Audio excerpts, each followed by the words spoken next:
জায়গাটাই হচ্ছে সেই জায়গা।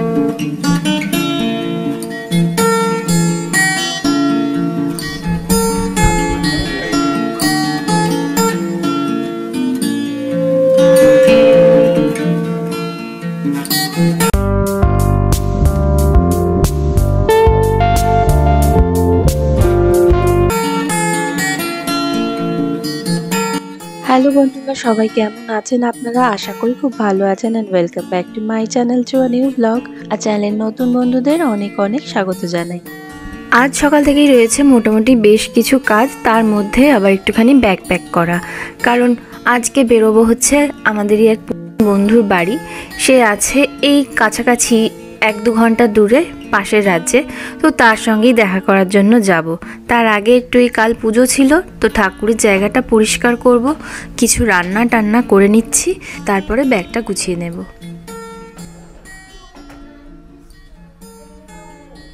একটা জিনিস এখান থেকে আরেকটা জায়গায় রাখার জন্য হ্যান্ড টায়ার্ড হয় না।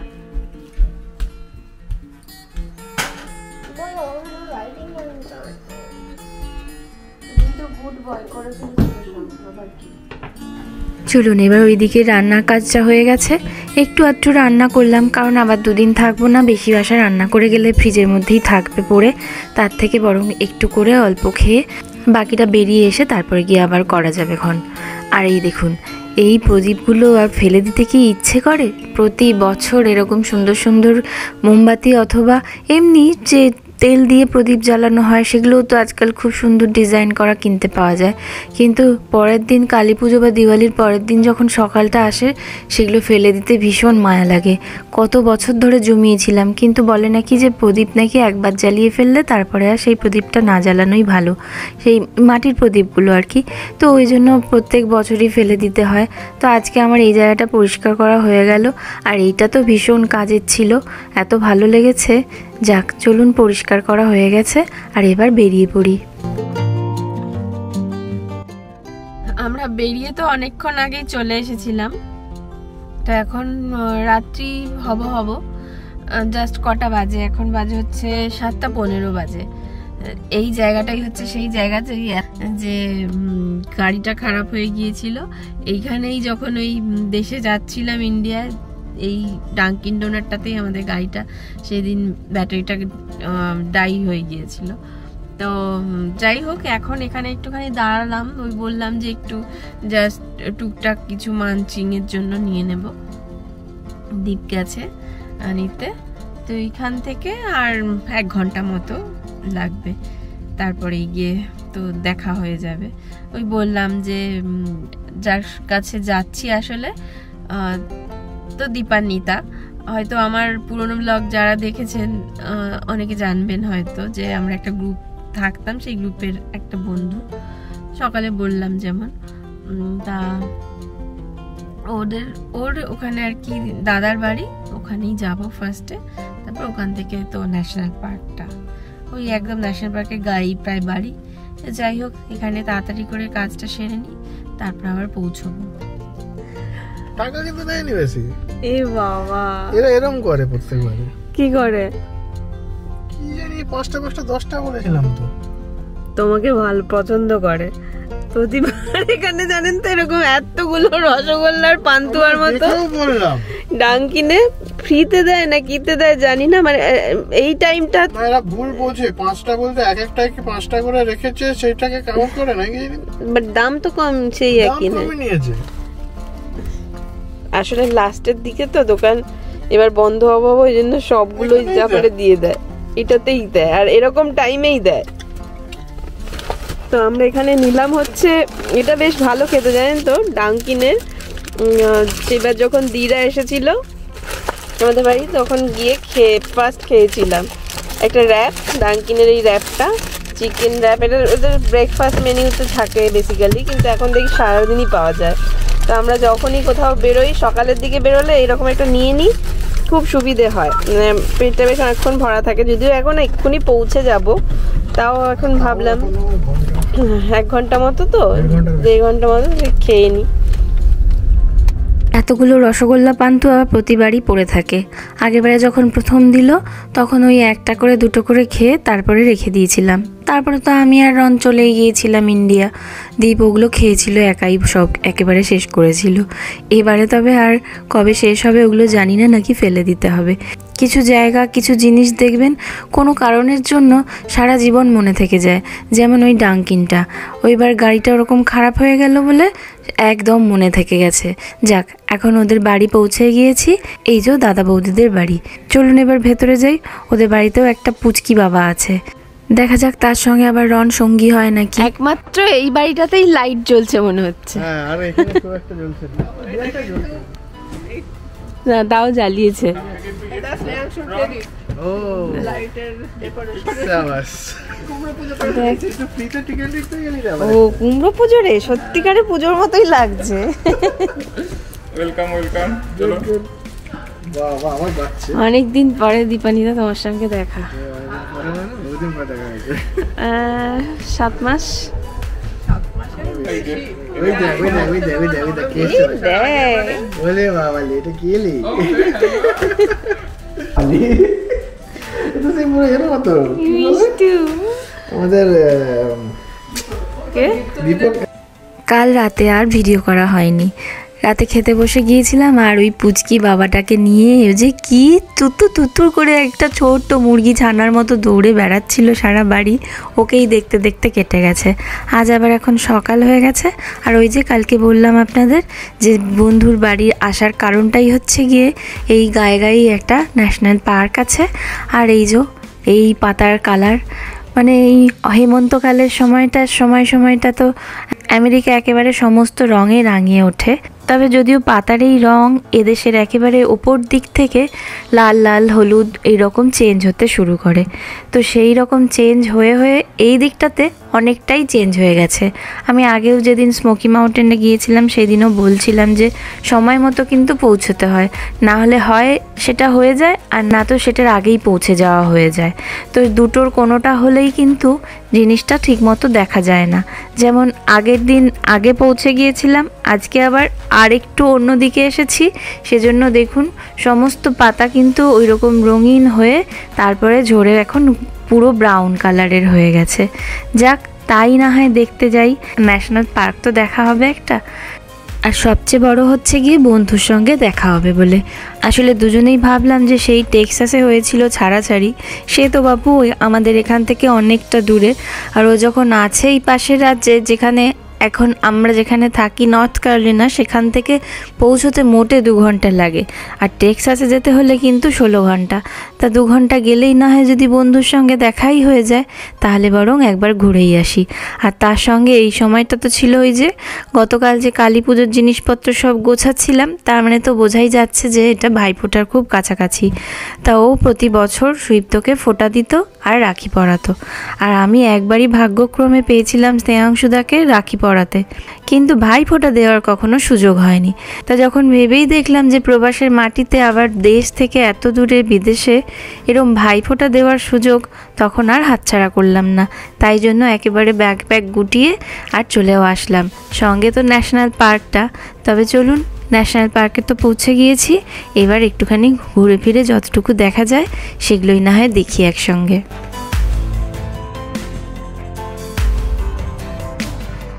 উত্তর আমেরিকা মহাদেশের এই পূর্ব দিকগুলোয় যেই ন্যাশনাল পার্কগুলো রয়েছে, যেমন নিউ ইয়র্ক ছাড়িয়ে যদি আর একটু ওপর দিকে যাওয়া যায়, তাহলে আমরা দেখতে পাই যে ওখানে ভারমন্ট কি মেনের একটা ন্যাশনাল পার্ক আছে মেনে, তার নাম অ্যাকাডিয়া ন্যাশনাল পার্ক।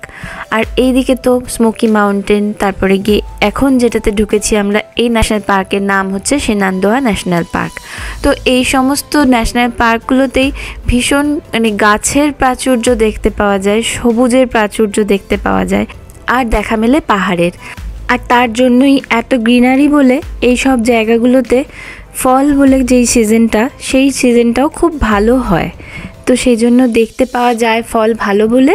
আর এই রকম সময়ে পর্যটকদের খুব ভিড় হয়, যে পাহাড়ের ওপরে ফল কেমন হয়েছে, ফলের কালার কেমন এসেছে সেই সমস্ত দেখতে মানুষজন ভিড় করেন। তো আমরাও সেই মতো ভেবে ভেবে, আর আগের সপ্তাহটা জানেন তো আসা হয়নি।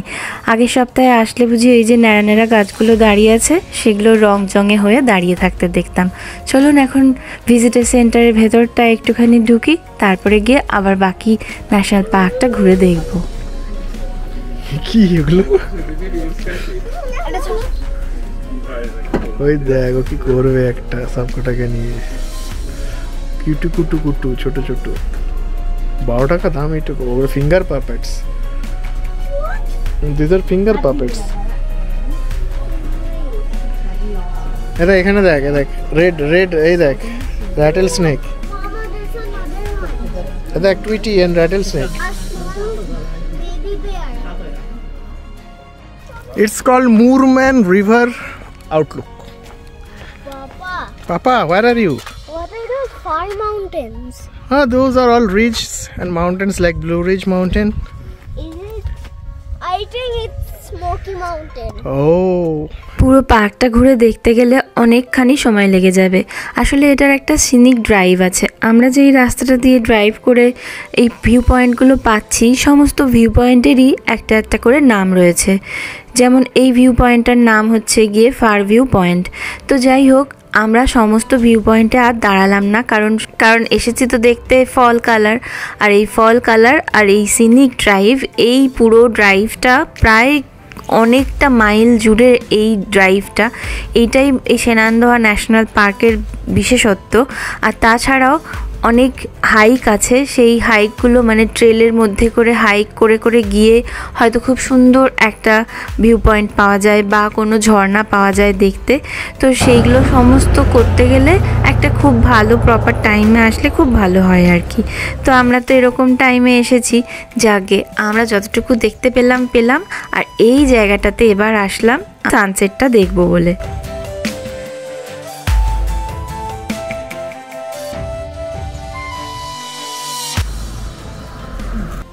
শীত পড়ার আগে অবধি এদেশে যত যেখানে বেড়ানো যায় তাই বেরোয়। তারপরে তো প্রায় 6 থেকে 8 মাস, কোথাও কোথাও তো 8 মাস, কোনো রাজ্যে আবার 5-6 মাস থাকে এই শীত। তো শীতকাল পড়ে গেলে আর কোথাও সেরমভাবে বেরোনো যায় না, জায়গায় যাওয়া যায় না বেড়াতে। কারণ কোথাও কোথাও তো প্রচণ্ড ঠান্ডার দাপট, কোথাও স্নোফল হয়। সো সকলেই প্রায় বাড়িতেই থাকে, কেবিনগুলোতে যায়, গিয়ে সকলে মিলে মজা করে। তো যাই হোক, আমরা পার্ক ছাড়িয়ে এখন আবার চলে এসেছি একটা রেস্টুরেন্টে। কি খাচ্ছো? ফোকাস লাইটটাই তাই কি খাচ্ছো? এই যে নানা রকমের ব্রেড দিয়েছে। নানা রকমের ব্রেড, একটা তো হুইট ব্রেড, সুইট ব্রেড। এটা তো সুইট, একটা সুইট অ্যান্ড হুইট, আর সঙ্গে বাটার। বাটার। চলো, অর্ডার দেওয়া হয়েছে, আসুক। এইগুলো আছে তোমার, দেখো সস দিয়েছে। তোমরা ট্রাই করো না, স্টার্ট করো। এটা পুরো খিচুড়ি দিয়েছে রে, ভালোই লাগছে। ভালো চিকেনটা রন, কি ভালো না খাচ্ছিস তো, নট গুড বলছিস। গতকাল রাত্রে পার্ক দেখে আর খাওয়া দাওয়া সেরে ফিরে গিয়েছিলাম। পাহাড়ের নিচে এই দাদা বৌদিদের বাড়ির এখানেই কিন্তু বেশ ভালো ফল হয়েছে। এক রাউন্ড ঘুরে এসে আর এখন মোটামুটি সকলে রেডি হতে শুরু করে দিয়েছি। আজকে যে ভাইফোঁটা, তাই জন্য ভাইফোঁটা বলে বৌদি খুব সুন্দর করে সেজে নিয়েছে। বাড়িতে থাকলে তো সবাই মানে আজকের দিনটা একদম ব্যস্ততার মধ্যে কাটে। এখানে সমস্ত থালা প্লেট বার করে রাখা হয়েছে সকালের জল খাবারের জন্য। হচ্ছে গিয়ে ওই যে লুচি আর আলুর দম, আরও ছোলার ডাল। আর এইখানে হচ্ছে গিয়ে সব রেডি করে রাখা হয়েছে, শাঁখ, প্রদীপ, আর হচ্ছে গিয়ে যে চিরুনি রাখতে হয়। এটা কি গো? তেলটা সর্ষের তেল। এটা দইটা বের করা হয়নি, দইটা আচ্ছা।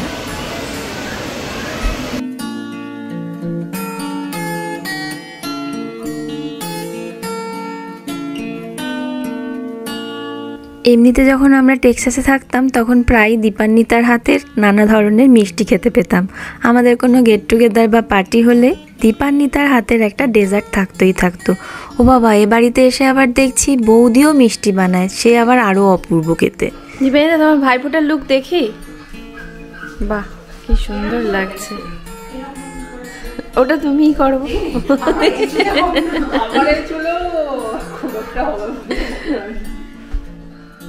এই ধরনের আমাদের বাঙালি অনুষ্ঠান আচারগুলো অনেকে মিলে একসঙ্গে করতে পারলে খুবই ভালো লাগে। আসলে না হলে তো সকলেই প্রায় একা একা থাকা, আর তারপরে যদি এইরকম একটা স্পেশাল দিনে সবাই মিলে একসঙ্গে হওয়া যায়, সত্যি মনটা খুব ভরে যায়। আর তাই এইরকম বিশেষ দিনগুলোতে নিজের বাড়ির কথা খুব মনে পড়ে যায়। যখন বাড়িতে থাকতে পারতাম ভাইফোঁটার দিনগুলোতে, আর এত বড় আমার ফ্যামিলি যে দাদা ভাইদের সংখ্যাও প্রচুর, আর ভাইফোঁটার দিনটাতে একদম বাড়ি যেন গমগম করতো। আর এই হলো গিয়ে বৌদির বন্ধু আর এক দিদি, আর আমরাই শুধু ফোঁটা দেবো আর নেব সেরকম কি হয়? ওই দেখুন, ওইদিকে পুচকে দুটোকেও তাদের দিদি ফোঁটা দিচ্ছে।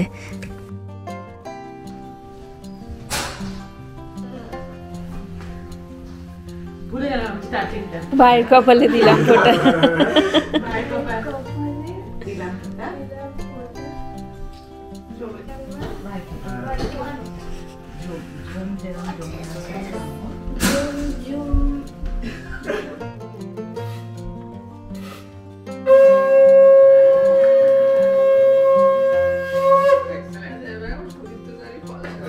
আর এই রকমই অনেক মজা, আনন্দ, খুশি লেগে থাকতো আমাদের ভাইফোঁটাতে। যেমনি বাবা জেঠু কাকুদের পিসিরা ফোঁটা দিত, তেমনি আমাদের দাদা ভাইদের আমরা 3 বোন মিলে। যাক, সেইটার অভাবটা হয়তো কিছুটা হলেও এখানে পূরণ করতে পারলাম। এবারে আবার আরও মনটা আকুল হচ্ছে, কেন জানেন তো? কারণ কোনো বার আমার ভাই ভাইফোঁটায় থাকতে পারে না, আর এবারেই সে কোনো কারণে ইন্ডিয়াতে এসেছে, আর সেটা ভাইফোঁটার সময়ও পড়ে গেছে। যাক, আমি আর নেই, কিন্তু কি আর হবে, এখানেই বরং অনেক আনন্দ হলো। যদি সত্যিই না আসতাম এখানে, সুযোগটা হাতছাড়া হয়ে যেত।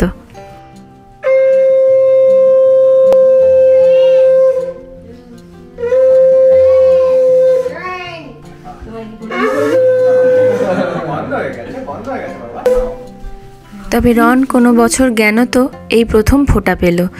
এটা ওর জন্যও ভীষণ একটা আনন্দের আর মনে রাখার দিন।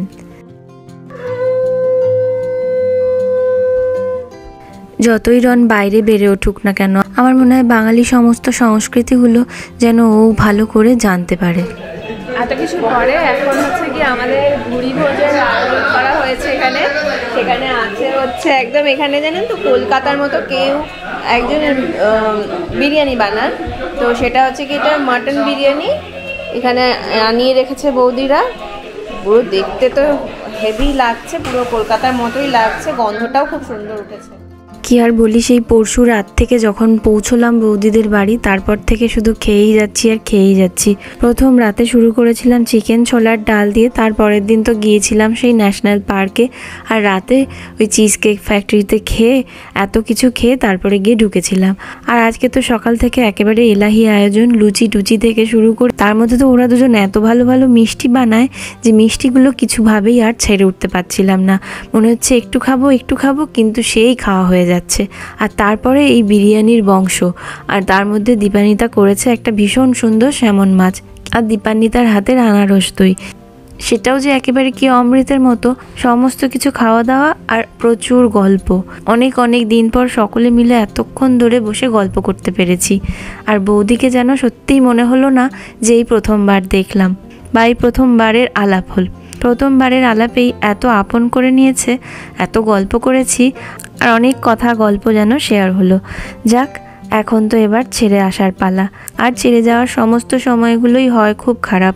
যাই হোক, তবু তো যেতে হবে, তবেই না আবার পরের বার হবে দেখা। এদিকে বেশ সন্ধেও নেমে আসছে, কাল আবার সকলের স্কুল ওর অফিস, তাই জন্য একটু তাড়াতাড়ি বাড়ি ফিরে পড়তে পারলে আবার একটু গিয়ে রেস্টও হবে। এদেশে ব্যস্ততার 5টা দিনের পরে যদি এরকম সত্যি বন্ধুদের সঙ্গে দেখা সাক্ষাৎ হয়, সেটা যেন সত্যি একটা পরম প্রাপ্তি। যাক চলুন তাহলে আজকের মতো ব্লগটা এখানেই শেষ করি। আবার দেখা হবে নতুন কোনো ব্লগে। ততক্ষণ সকলে খুব খুব ভালো থাকবেন, সুস্থ থাকবেন এবং সাবধানে থাকবেন। আর ব্লগটা কেমন লাগলো পারলে প্লিজ কমেন্ট বক্সে কমেন্ট করে জানাতে ভুলবেন না যেন। ভালো লাগলে প্লিজ একটু লাইক, শেয়ার আর চ্যানেলটা সাবস্ক্রাইব করার রিকোয়েস্ট রইল।